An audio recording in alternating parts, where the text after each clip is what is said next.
প্রয়োজন না থাকায় 10টি অর্থনৈতিক অঞ্চলের কার্যক্রম বাতিল করল সরকার। সংবাদ সম্মেলনে ঘোষণা দেন বিডা নির্বাহী চেয়ারম্যান আশিক চৌধুরী।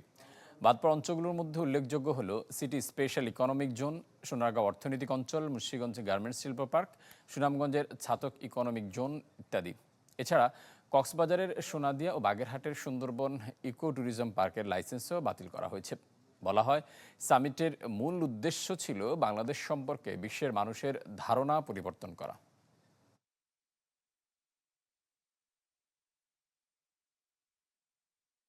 100টা ইকোনমিক জোনের দরকার নেই। আমরা বেজার আন্ডারে 10টা ইকোনমিক জোনকে আজকে বাতিল করার ঘোষণা নিয়েছি।